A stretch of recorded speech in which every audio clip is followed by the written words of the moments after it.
What's up, everybody?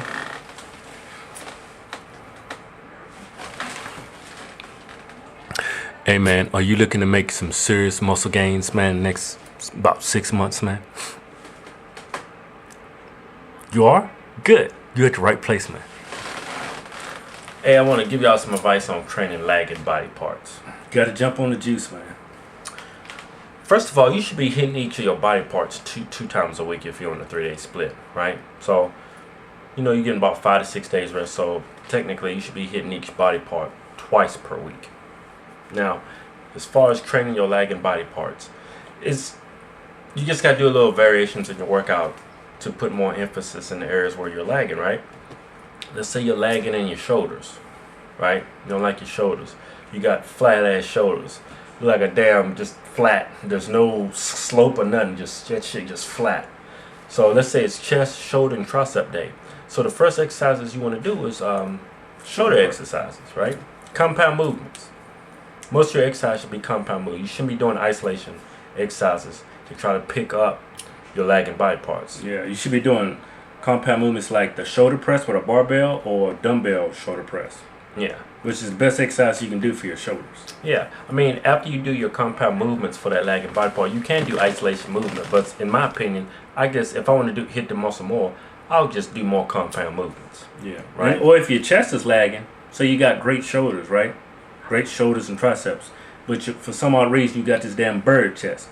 So the best thing you should do is when you hit, all your pressing movements that day is to do a chest exercise. And the best... Start off with that. Yeah, the best exercise you can do for your chest is an incline dumbbell press. That's the best exercise you can do to build mass and thickness to your chest. Yeah, whatever your lagging weak areas are, you want to do those first. Yeah. But let's say, for example, you have lagging biceps, right? Just don't sit there and just do arm curls all day. No. When you do back and biceps day, right, all your pulling movements, then you want to change up your grip.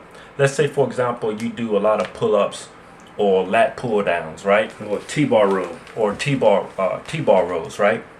Instead of having a shoulder width grip on those exercises, make sure you gotta get your grip in as close as possible. Yeah. Right? The closer the grip in, right, is the more emphasis it's gonna put on your biceps. Like lat pull-downs instead of shoulder width grip. Once you get that little V-bar, put it on there and bring it straight into your chest like this.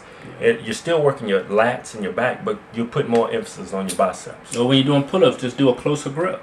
Yeah. And then, for your biceps, after you do your compound movements, you can then do some preacher curls or some arm curls, But whenever you work out, try to keep your workouts 10 to maybe 14 sets max. 12 to 14 sets max. Yeah, and vice versa. If, say, you got great arms, but for some odd reason, you ain't got no back, man. You got these big-ass swollen cock arms, but you ain't got no...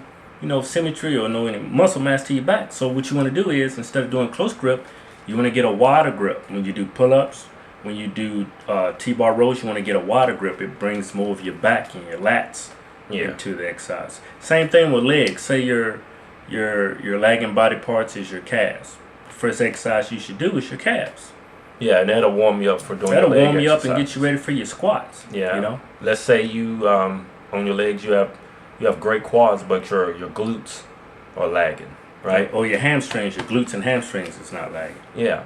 So instead of doing, regular squats, make sure when you do your squats, have a good wide base and squat all the way down to the floor. Try to get your butt all the way down to the floor. The deeper you go in your squat, the more the glutes and hamstrings is getting involved. And the wider your feet is, the more your glutes and your hams is going to get pulled into the exercise. Same thing with the leg press. Yeah. When you do leg press, the closer your feet together, the more quads you're going to bring into it. So if you have lagging lagging glutes and hamstrings, what you want to do is get a wider stance on the platform. Put your feet wider and put them up higher. Yeah. When you squat down, it's going to put more of the emphasis on your glutes and hamstrings. You're still going to be hitting your quads, but you notice the next day your glutes and your hams going to be a lot more sore than normal. Yeah. Whatever your lagging body parts are, you need to concentrate on those body parts when you're working out. Yeah. Feel that area of your body getting worked, right? Just same thing for symmetry, right? When your arms is big enough. But that's a different story. No, shut up. Shut up. I'm adding this to the video. Shut up, man. Shut the fuck up. Let's say, one of your arms is big enough, right? When you work in your arms, and you right-handed, just don't be like looking at your right arm while you're working out. forget about your right arm. Forget about your strong side. That's getting taken care of. It's going to be naturally bigger than your left side if you're right-handed. So when you're doing your exercises, concentrate on, look at your left side of your body. Look at your left side of your leg. When you're doing your leg press, concentrate on that weaker leg, that smaller leg. Mind-body connection. That's where it's coming from. That's why that strong side is bigger and stronger than your weak side. It's mind-body connection. Got to have your mind connect to that fucking sucked up weak side. Yeah, man. Yeah. Well, and I want to touch on another lagging body part. A lot of people say, hey, how can I get my forearms bigger?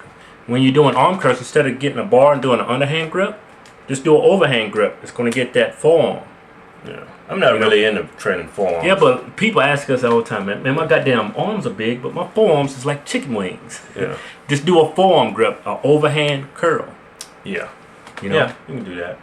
But that's our whole advice and tips on training. And man, you can't listen to everything that son of a bitch Jimmy Struthers up the street tell you, man. Yeah, Jimmy Struthers up the street, man. He'll tell you, man, that when you look at Jimmy Struthers, son of a bitch skinny as shit. But for some reason, dude has great genetics for biceps. You'll notice that some people have great genetics for certain body parts. I have like good genetics for shoulders. Jimmy Struthers up the street, poor son bitch, he's got great genetics for biceps, and he'll tell you, hey, this is how I got my big biceps. It probably ain't gonna work for you. You know, Don't listen to Jimmy Cockarm Struthers up the street, man.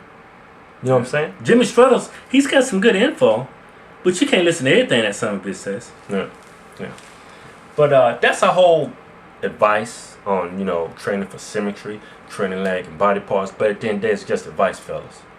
You know what I'm saying? You can take our advice. You can listen to Jimmy Struthers up the street. You can do whatever the fuck you want to do. Hodgetwins, bitches.